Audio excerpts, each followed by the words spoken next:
Can you see that one? What is appropriate application of James 5:14-16 for a chronic illness that doesn't make you bedridden every day?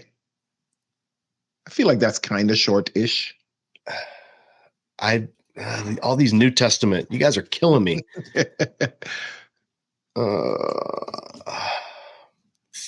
Yeah, that's what I thought. I was making sure. What is the appropriate application? I don't understand the difference between a chronic. The verse is anyone among you sick? Let them call the elders of the church to pray over them and anoint them with oil in the name of the Lord. And the prayer offered in faith will make the sick person well. The Lord will raise them up. If they have sinned, they will be forgiven. Therefore, confess your sins to each other and pray for each other so that you may be healed. Prayer of a righteous person is powerful and effective. The appropriate application would be to do that. Do that. If you're sick, have the elders pray over you, anoint them, be anointed. That's we have no control over what happens after that, because that's not a matter of human effort. That's a matter of God healing. And so I think the appropriate response is to always ask God to heal if you want to be healed. I don't think God always does heal. I don't think he healed Paul when Paul asked 3 times to be healed of his thorn in the flesh, which I do think was an actual condition. I don't think it was metaphor for false teachers. You can see the episode here with Ken Birding where we talked all about that. So yeah, I think that's the application. Do it. Like, pray for healing and then leave the results to God. Short answer, but yeah. I love it. Okay. And then while he's doing that, Cass Amorim asked, what are your favorite scholars that you would recommend for people wanting to lean more into biblical scholarship?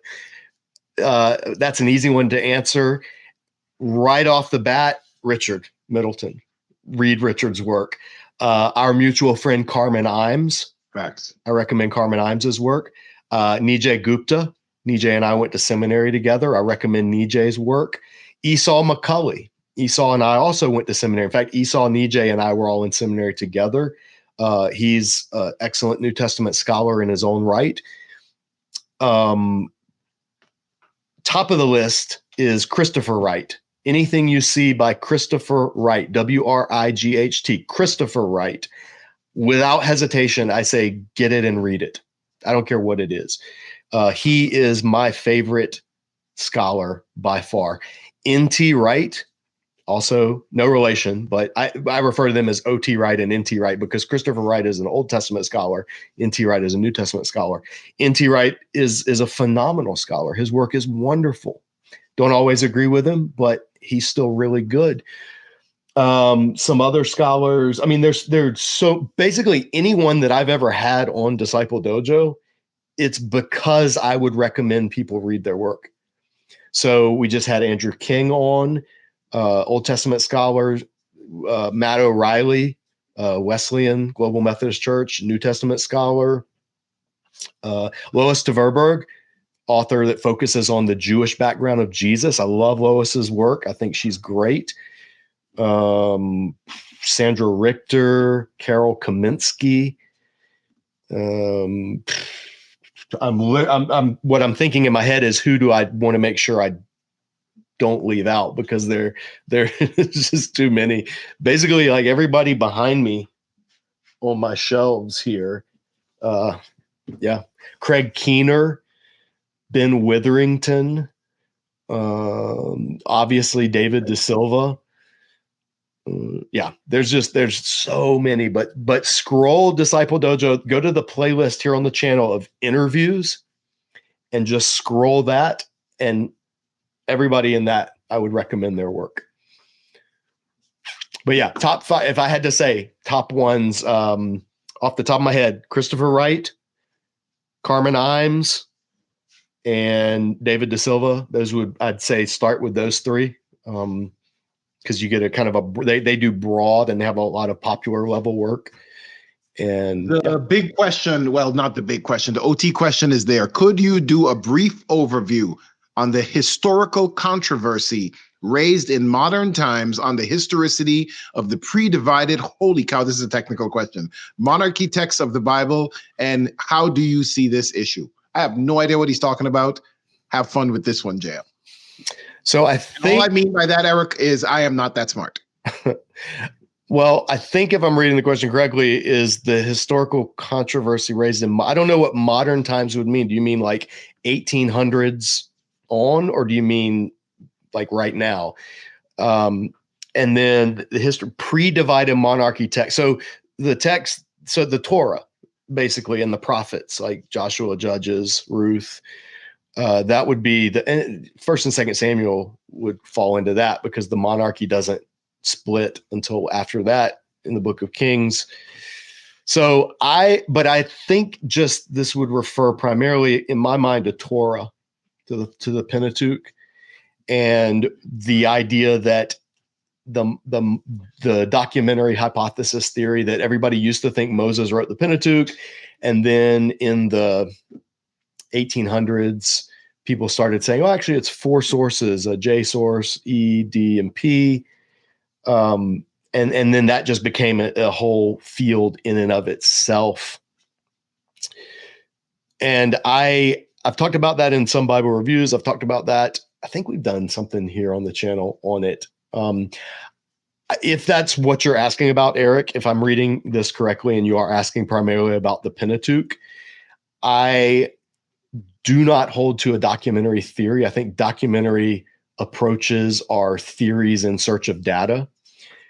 And I think that it's where I land is the Pentateuch and maybe Joshua, maybe Judges, but mainly the Pentateuch was completed for the most part.